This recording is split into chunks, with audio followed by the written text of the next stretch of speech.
الله أبدع الأفلاك والعربي. الصلاة والسلام على من كان نبيا وآدم بين الماء والطين وعلى آله وأصحابه أجمعين.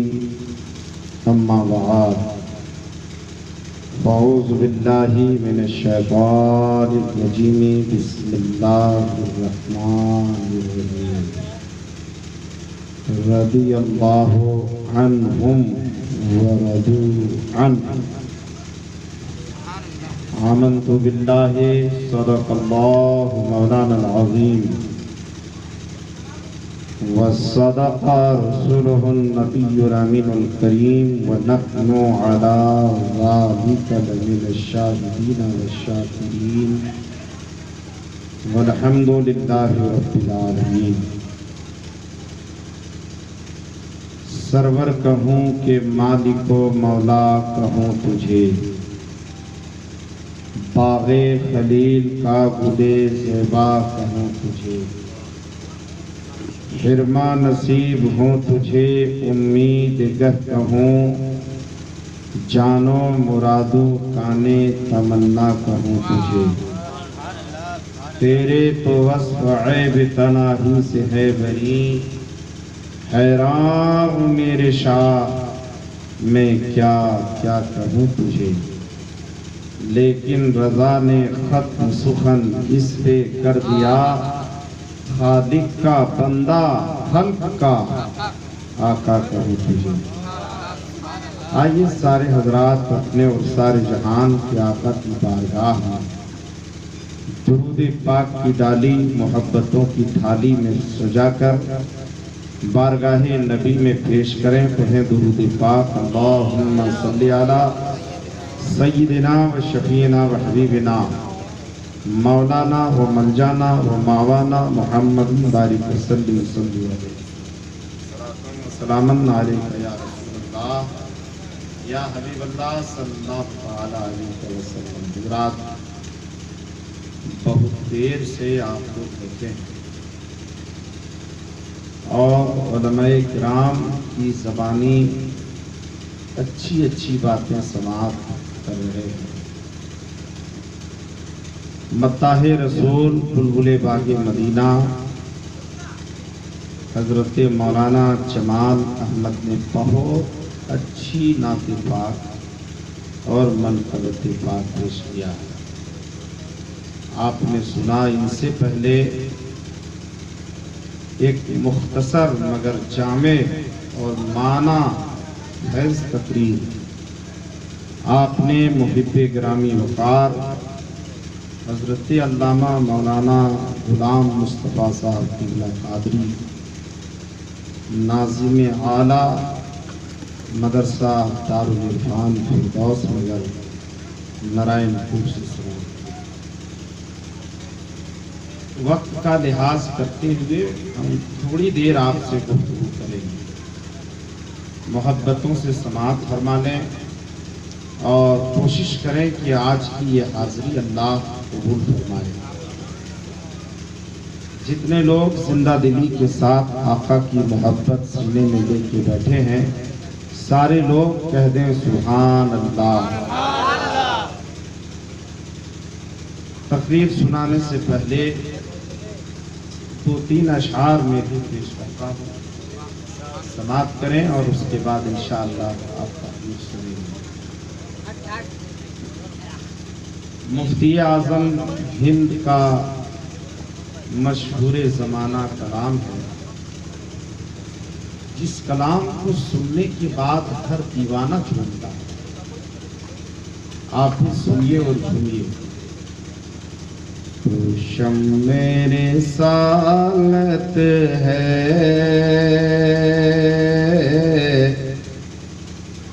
عالم تیرا پروانہ،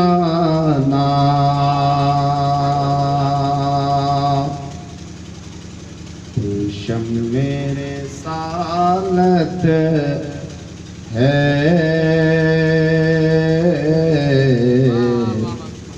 عالم تیرا پروانہ تو شمع رسالت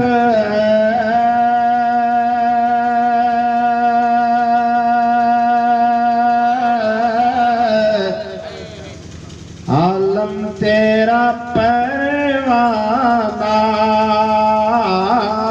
تو شمع رسالت ہے عالم تیرا پروانہ تو ماہ نبوت ہے اے جلوہ جانانا تو ماہ نبوت ہے اے جلوہ جانانا پورا مجمع ہاتھوں کو لہرا کے کہیں یا رسول اللہ عقیدے کا ایک شعر ملاحظہ فرمائیں کھاتے ہیں تیرے در کا آقا پیتے ہیں تیرے در کا کھاتے ہیں تیرے در کا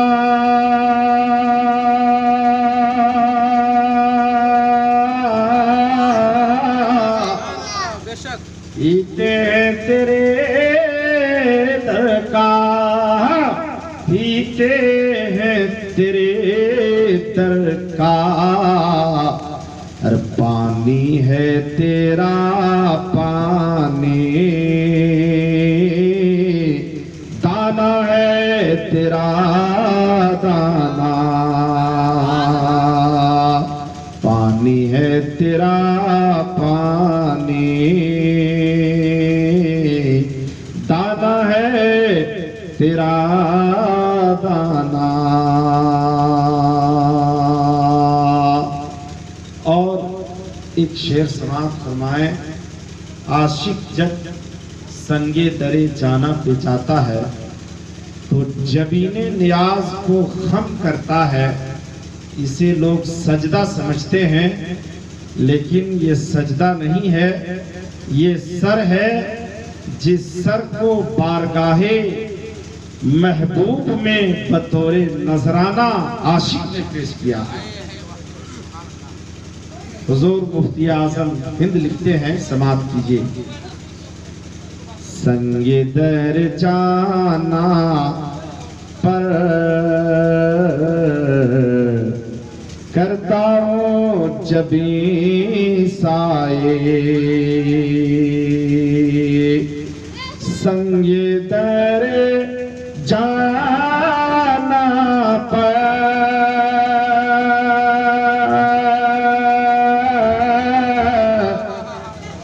کرتا ہوں جبی سائے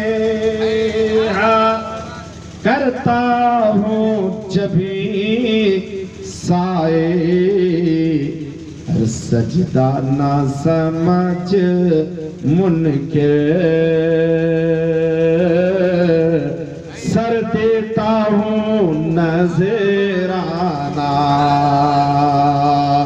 سجدہ نہ سمجھ منکر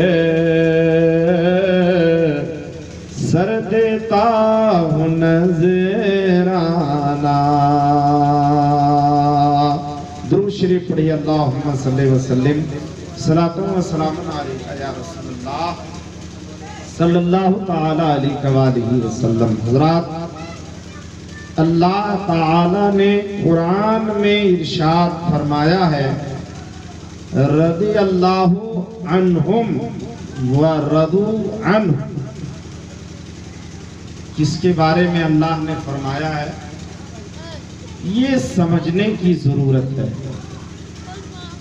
ہم مسلمان ہیں عاشق رسول ہیں نبی کا کلمہ پڑھنے والے ہیں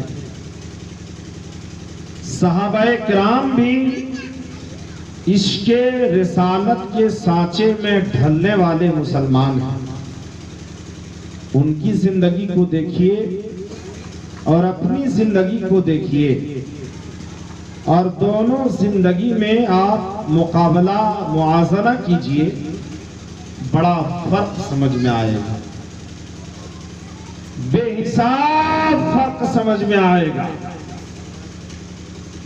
آج ہم اپنے کو مسلمان عاشق رسول تو کہتے ہیں, لیکن ہماری زندگی, ہمارا کردار صحابہ کرام کے کردار و عمل سے ٹیلی نہیں کرتا, ملتا نہیں ہے. بڑا فرق ہے ہم میں اور ان میں. آج ہم تو عشق رسالت میں, نبی کی محبت میں کیا کرنا ہے کیا نہیں کرنا ہے, اسی چکر میں لگے ہیں. لیکن صحابہ کرام کی زندگی کی ایک ایک پہلو کا جب آپ مطالعہ کریں گے تو عشق و محبت کے ایسے گلدستے سجے ہوئے ہیں, عشق رسالت میں ایسے باغیچے صحابہ نے لگائے ہیں, عشق نبوت میں ایسے روشن دان صحابہ کرام نے روشن کیے ہیں, ایسے شمعدان روشن کیے ہیں جن کو دیکھنے کے بعد ایمان تازہ ہوتا ہے. آقا کونین ہیں اور کچھ صحابہ کرام پیارے مصطفیٰ کے ساتھ ہیں, جا رہے ہیں آقا مدینے سے مکہ جا رہے ہیں. ہجرت سے مکہ سے جب مدینہ آئے, مدینے میں کچھ دن رہنے کے بعد جا رہے ہیں مکہ, عمرہ کے لیے سرکار تشریف لے جا رہے ہیں. تو وہاں کے کفار نے روکا تھا کہ نہیں, ابھی آنے کی اجازت نہیں ہے. تو سرداران کفار نے مکہ سے کچھ لوگوں کو بھیجا تھا کہ ذرا دیکھ کر کے آؤ, جو محمد آ رہے ہیں ان کے ساتھ کتنے لوگ ہیں, کتنی سواریاں ہیں, کتنے اسلحے ہیں, کتنی تلواریں ہیں, کتنے نیزے ہیں. اگر ان سے مقابلہ ہو جائے تو ہم لوگ ان سے سکیں گے یا نہیں سکیں گے. چند لوگ دیکھنے کے لیے گئے, دیکھتے کیا ہے, جانے کے بعد آقا کونین وضو فرما رہے ہیں. سبحان اللہ, پیارے مصطفیٰ وضو فرما رہے ہیں, اور جب سرکار وضو فرما رہے ہیں صحابہ وہاں کھڑے ہیں. آقا کونین کے جسم اطہر سے پانی کے جو قطرات گر رہے ہیں, صحابہ زمین پر گرنے نہیں دیتے, اپنے ہاتھ میں لے رہے ہیں, کبھی چہرے پہ مل رہے ہیں, کبھی سر پہ لگا رہے ہیں, کبھی بدن پہ مل رہے ہیں. اور آقا کونین جو لعاب دہن کو, دھوپ کو, کھکار کو باہر پھینک رہے ہیں, صحابہ اسے بھی لے کر کے اپنے چہرے میں مل رہے ہیں. آنے والے کفار نے دیکھا کہ آقا جن کو یہ لوگ کہہ رہے ہیں, محمد جن کا نام ہے, یہ وضو کر رہے ہیں, پانی کا قطرہ ان کے ماننے والے زمین میں نہیں گرنے دیتے. دیکھا چلا گیا مکہ واپس. سردارانے کفار نے پوچھا تھا کیا دیکھ کر کے آئے ہو, کیا سمجھ کے آئے ہو؟ کہا سنو سنو, ارے وہ محمد ہیں اور محمد کے دیوانے ہیں, اگر ان سے مقابلہ ہو جائے تو ہم کبھی بھی مقابلہ ان سے نہیں کر سکتے, کبھی بھی ہم مقابلہ نہیں کر سکتے. کہا کیوں, بہت اسلحہ ہے کیا, بہت سارے نیزے تلوار ہیں کیا, سواریاں زیادہ ہے کیا, لاہو لشکر زیادہ ہے کیا؟ کہا نہیں نہیں, کچھ بھی نہیں, نہ لشکر زیادہ ہے, نہ لوگ زیادہ ہیں, نہ اسلحے زیادہ ہیں, مگر ہم نے دیکھا ہے وہ جن کا کلمہ پڑھتے ہیں, جن کو وہ محمد کہتے ہیں, جن کو وہ مصطفیٰ جان رحمت کہتے ہیں, جن کو وہ شمع بزم ہدایت کہتے ہیں, جن کو وہ رحمت للعالمین کہتے ہیں, جن کو وہ سراپا نور کہتے ہیں, وہ پیارے آقا وضو کر رہے تھے, پانی کے قطرات گر رہے تھے, صحابہ پانی کے قطرات کو زمین پر گرنے نہیں دے رہے تھے تو جن کے ماننے والے، جن کے دیوانے جسم کے پانی کا قطرہ زمین پر نہ گرنے دے، وہ خون کا قطرہ زمین پر کیسے گرنے دے گا؟ وہ اس کا ہرگز نہیں ہو سکتا۔ نعرہ تکبیر، اللہ اکبر، رسالت، مسلک اعلی حضرت، زندہ باد، زندہ باد۔ سبحان اللہ، سبحان اللہ۔ یہ ہے صحابہ کرام کی محبت۔ یہ بات بتائیے کس کتاب میں صحابہ نے اس کو پڑھا تھا کہ نبی وضو کریں تو پانی کا قطرہ تم لوگ لے لو اور چہرے میں لگاؤ، جسم میں لگاؤ؟ نہ قرآن میں ہے نہ حدیث میں ہے، کہیں نہیں۔ آقا نے کہا نہ اللہ نے کہا، کسی نے نہیں کہا کہ ایسا کرو، پھر بھی صحابہ نے کیا۔ کہاں ہے؟ اس کا مطلب کہ صحابہ نے حدیث قرآن کے خلاف کیا؟ نہیں، یہ عشق کی کتاب میں ہے۔ سبحان اللہ، سبحان اللہ۔ قرآن اور حدیث سمجھنے کے لیے عشق کی نظر چاہیے، محبت کی نظر چاہیے، سیرت مصطفیٰ کو سمجھنے کے لیے عشق کی نظر چاہیے۔ اگر اس کو محبت سے سینہ خالی ہے تو کامیابی کہیں نہیں مل سکتی۔ صحابہ کرام نے نبی کونین سے جو محبت کیا ہے، جو عشق کیا ہے، وہ عشق سچا ہے، وہ محبت سچی ہے، تبھی تو سرکار کی ہر ادا پہ اپنی جان فدا کرنے کے لیے صحابہ قربان۔ آج دیکھیے ہم لوگ اس پر لگے ہوئے ہیں کہ صلاۃ و سلام پڑھیں کہ نہیں پڑھیں، کھڑے ہو کے پڑھیں کہ بیٹھ کے پڑھیں۔ ارے تعظیم مصطفیٰ ہے، دنیا کا کوئی ایک انسان سامنے آتا ہے تو اگر بیٹھنے والا وہاں رہنے والا مؤدب ہے، پڑھا لکھا ہے اور آنے والا معزز ہے تو دیکھ کر کے کھڑا ہو جاتا ہے۔ یہ تو عقل کا فیصلہ ہے میرے دوستو۔ کوئی کتاب میں آدمی پڑھے یا نہ پڑھے، اگر دماغ ہے، عقل ہے، تو عقل سے بات یہ سمجھ میں آتی ہے کہ آقا کا جب نام لینا چاہیے تو احترام سے لینا چاہیے، آقا کا جب نام آئے تو محبت سے انگوٹھا چوم لینا چاہیے، جب سلام کی باری آئے تو محبت سے کھڑے ہو کے بارگاہ نبی میں سلام کا نذرانہ پیش کرنا چاہیے۔ یہ تو دماغ فیصلہ دیتا ہے، یہ تو عقل بتا دیتی ہے۔ صحابہ کرام کی زندگی پر ہمیں عمل کرنے کی ضرورت ہے۔ یہ شادی کے تعلق سے پروگرام ہے نا، ہاں ہم لوگ آج شادیاں کرتے ہیں، اللہ کی پناہ ہماری شادیاں مت پوچھیے۔ آقا نے فرمایا سب سے اچھی شادی وہ ہے جس شادی میں سب سے کم خرچ ہو۔ ہم لوگوں کا کیا ہے؟ زیادہ سے زیادہ خرچہ کرو، قرضہ ہو رہا ہے ہونے دو، روپے دوسرے سے مانگنے کی ضرورت پڑ رہی ہے مانگو، لیکن زیادہ خرچہ ہونا چاہیے۔ جائز کاموں میں تو چھوڑیے، ناجائز کاموں میں پیسہ دوسرے سے مانگ کر کے ہم لگاتے ہیں۔ گانا بجانا ہونا چاہیے، ڈی جے ہونا چاہیے، آتش بازی ہونا چاہیے، پٹاخے ہونے چاہیے۔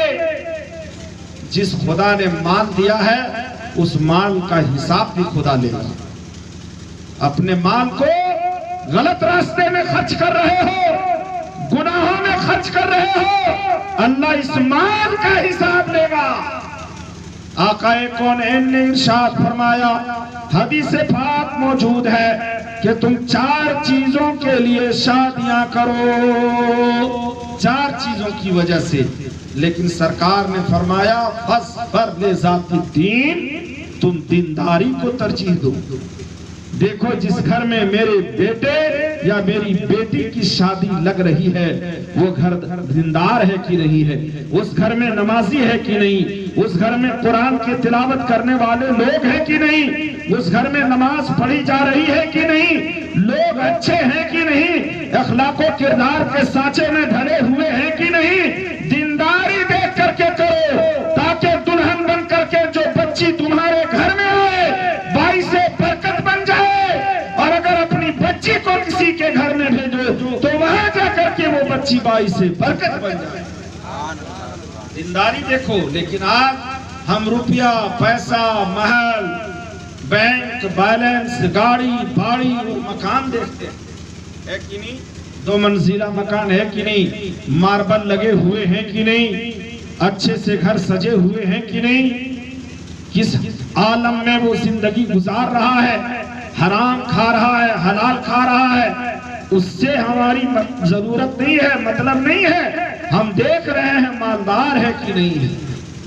بیٹا کی شادی کریں گے 1.5 لاکھ 2 لاکھ 3 لاکھ میں بیٹے کو بیچ رہے ہیں، فروخت کر رہے ہیں۔ کہاں ہے مسلمان؟ آج کہتے ہیں ہم تباہ ہو رہے ہیں، ہم غلط کریں گے تباہ کون ہوگا؟ کوئی دوسرا ہوگا۔ ہم ناجائز و حرام کریں گے برباد کون ہوگا؟ کوئی دوسرا ہوگا۔ آج ہمارا مجاز اتنا خراب ہو گیا ہے، اللہ ایک انسان کو بیٹا دیتا ہے نعمت کی شکل میں کہ پروردگار عالم نے تمہیں بیٹا دیا ہے، یہ بڑھاپے کے لیے تمہارا سہارا ہے۔ جب تمہارے ہاتھ پیر اور اعضاء کام نہیں دیں گے تو یہ بچہ یہ نوجوان لڑکا تمہیں کما کے کھلائے گا۔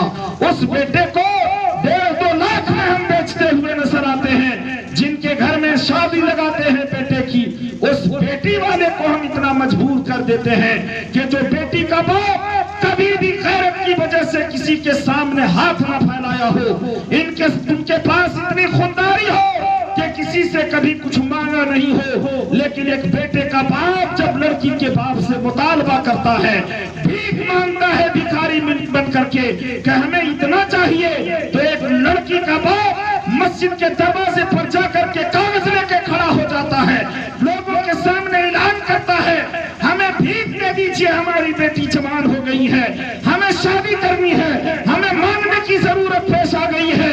جنہوں نے کبھی کسی کے سامنے ہاتھ نہ پھیلایا ہو، ایسے مومن بھائی کو در در پہ بھیک مانگنے پر مجبور کون کر رہا ہے؟ دروازے پہ کھڑے ہونے کے لیے مجبور کون کر رہا ہے؟ مسجدوں کے دروازے پہ گمچھا بچھانے پر مجبور کون کر رہا ہے؟ یاد رکھ لینا بیٹے کے باپو، اگر ایسا کر کے تم نے کسی بیٹی بھی باپ کو ستایا ہے، اس کا حساب خدا کی بارگاہ میں دینا ہوگا، اور اس کا حساب تم ہرگز نہیں دے پاؤ گے۔ مجاز بدلو، مجاز بدلو۔ کیا ہوتا ہے دوسرے کے پیسے سے؟ 1.5-2 لاکھ روپے ہم لے لیتے ہیں، کیا ہو جاتا ہے؟ ایش موج مستی، ہنگامہ آرائی، آتش بازی، پٹاخے، 10-20 گاڑیاں دوسرے کے پیسے سے لے کے جاؤ گے، شرم آنی چاہیے۔ اپنے کے پیسے سے لے کے جانے کی ضرورت ہو 4-5 نہیں کر پائے گا، اللہ ماشاءاللہ کچھ لوگ ہیں نہیں ہے، ایسی بات نہیں ہے، لیکن دوسرے سے لیا ہے۔ اور دیکھیے بارات جانے کے لیے بولا ہے 100 تو چلا گیا ہے 200، ہاں لیا ہے اوپر سے ادھر سے 1.5-2 لاکھ اور پھر چلا گیا 100 کی جگہ پر 200۔ بتائیے نا یہ سب کا حساب خدا کی بارگاہ میں ہوگا کہ نہیں ہوگا؟ کتنا بگڑے ہیں ہم ناکام نہیں ہوں گے تو کون ہوگا؟ آئیے میں حضرت عمر کی زندگی کا ایک واقعہ 3-4 منٹ میں سناتا ہوں، وقت بہت ہو گیا ہے۔ پورا مجمع ہاتھ اٹھا کر کہہ دیجئے سبحان اللہ۔ بڑے اچھے لوگ ہیں، سن رہے ہیں تو آپ کو 2-4 منٹ میں ایک عمر کا واقعہ سنا دیتا ہوں کہ چھوڑ دیں، بولیے سنا دیں۔ حضرت عمر ہے، حضرت عمر یہ خلیفہ دوم ہے، پہلا خلیفہ آقا کے ظاہری پردہ فرمانے کے بعد ابو بکر صدیق، اور دوسرا خلیفہ حضرت عمر، تیسرا حضرت عثمان غنی، چوتھا حضرت علی، یہ دوسرا خلیفہ حضرت عمر ہے۔ حضرت عمر بہت پاورفل امیر المومنین گزرے ہیں، ان کی دور خلافت میں لگ بھگ 23 لاکھ مربع میل پر مسلمانوں کی حکومت۔ مدینے کی ٹوٹی ہوئی چٹائی پر بیٹھ کر حضرت عمر 23 لاکھ مربع میل پر حکومت کر رہے تھے۔ آئے ہے سبحان اللہ۔ ملک شام، کیسر و کسرا، ملک ایران، فلسطین، یہ سارے بڑی بڑی سلطنتیں اسلام کے دامن میں حضرت عمر کے زمانے میں داخل ہوئے۔ اتنے پاورفل بادشاہ امیر المومنین خلیفہ حضرت عمر، دین میں امور سلطنت سنبھالتے اور رات میں جنتا کا ڈریس پہن کر عام شان کا لباس پہن کر نکل جاتے دیہات کی جانب کہ عمر کی دور خلافت میں کوئی بھوکا تو نہیں سو رہا، کوئی بلک تو نہیں رہا، کوئی پریشان تو نہیں ہے۔ اگر خدا پوچھ لے گا قیامت کے دن عمر حکومت تیری تھی، خلافت تیری تھی اور تیری خلافت میں میرا فلاں بندہ بھوکا سو گیا، تو عمر کا جواب خدا کی بارگاہ میں کیا ہوگا؟ راتوں کو عمر نکلا کرتے تھے، ایک بار چلتے چلتے دیہات کی جانب دور چلے گئے۔ صبح کا وقت، ابھی فجر کا وقت شروع نہیں ہوا ہے، لیکن دیہات میں ایسا ہوتا ہے کہ شہر کے بالمقابل دیہات کے لوگ جلدی جاگ جاتے ہیں۔ شہر میں تو 12 بجے 11 بجے کھانا ہی کھاتا ہے، 11 بجے کھانا کھایا، بیڈ پر گیا، اب اس کے بعد ریموٹ ہاتھ میں لے گا، یعنی ٹی وی کو آن کرے گا یا پھر موبائل ہاتھ میں لے گا اور آدھا گھنٹہ 1 گھنٹہ اسکرین پر اپنی انگلی کو چلائے گا۔ اس کے بعد نیند آئے گی، 12 بجے 1 بجے 2 بجے سوئے گا۔ کب فجر کا وقت چلا گیا معلوم نہیں، سورج کب نکل گیا معلوم نہیں، 8 بجے 9 بجے سو کر کے اٹھ رہا ہے۔ برکتیں جس وقت بٹ رہی ہے انسان سویا نظر آ رہا ہے۔ دیہات میں لوگ جلدی جاگتے ہیں، جلدی سوتے ہیں اور جلدی جاگتے ہیں۔ حضرت عمر ٹہل رہے ہیں، ایک دیوار سے ٹیک لگا کر حضرت عمر جب چلتے چلتے تھک گئے رات میں، تو ایک دیوار سے ٹیک لگا کر حضرت عمر کھڑے ہو گئے۔ گھر کے اندر سے ایک بڑھیا کی ایک آواز آئی کہ بیٹی سنو، کل تہوار ہے، تہوار، گھر میں بہت سارے لوگ دودھ لینے کے لیے آئیں گے اور دودھ بہت زیادہ نہیں ہے، ایک کام کرو، دودھ میں پانی ملا دو۔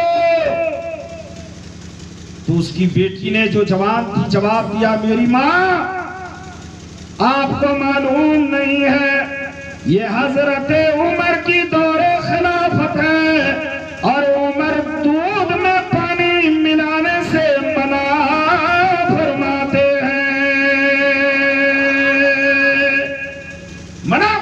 ہیں عمر کہ دودھ میں پانی نہیں ملانا چاہیے۔ بڑھیا نے کہا بیٹی عمر کہتے ہیں صحیح ہے، مگر عمر یہاں دیکھنے نہیں آ رہے ہیں، ملا دو دودھ میں پانی۔ بیٹی نے جواب دیا، میری ماں سنو، ارے عمر دیکھے نہ دیکھے، عمر کا خدا دیکھ رہا ہے، عمر کا خدا دیکھ رہا ہے۔ حضرت عمر ہے دیوار سے ٹیک لگا کر کے سن رہے ہیں۔ سبحان اللہ، بول دیجئے سبحان اللہ۔ گفتگو اندر میں چل رہی ہے، کہا ملا دو پانی، عمر نہیں دیکھ رہا ہے، تو بچی نے جواب دیا، عمر دیکھے یا نہ دیکھے، عمر کا خدا، پورا مجمع بولیے عمر کا خدا، اور پرانا آواز سے عمر کا خدا، دونوں ہاتھ اٹھا کے عمر کا خدا دیکھ رہا ہے۔ عمر سن رہے ہیں، صبح ہونے لگی ہے، عمر واپس ہو گئے ہیں، فجر کی نماز ادا کی گئی اور ان کے ساتھی صحابہ اکرام عمر کے سامنے بیٹھے ہیں۔ حضرت عمر نے کچھ ساتھیوں کو بلایا اور بلانے کے بعد گاؤں کا نام بتایا، چلے جاؤ، وہاں ایک جھوپڑی ہے، اس جھوپڑی کے پاس جانا، وہاں ایک بڑھیا رہتی ہے، اس کی ایک نوجوان بیٹی ہے، جا کر کے بڑھیا سے کہہ دینا وقت کا خلیفہ حضرت عمر اپنے بیٹا کی شادی تمہاری بیٹی سے کرنا چاہتا ہے۔ مجاز دیکھو، وقت کے خلیفہ ہیں حضرت عمر، 23 لاکھ مربعین پر حکومت کرنے والا بادشاہ ہے۔ سبحان اللہ، سبحان اللہ۔ ایک جھوپڑی میں اپنے بیٹا کی شادی کا پیغام بھیجے ہوئے۔ محل تلاش کرنے والوں، سیرت مصطفیٰ پڑھو، صحابہ کرام کی زندگی کا مطالعہ کرو، نیک بچیاں ڈھونڈو، نیک رشتہ ڈھونڈو، یہاں بھی زندگی کامیاب ہوگی، وہاں بھی زندگی کامیاب ہوگی۔ سبحان اللہ، سبحان اللہ۔ جیسے ہی وہ رکا، کاغذ لے کر کے مسلمان حضرت عمر کے ساتھی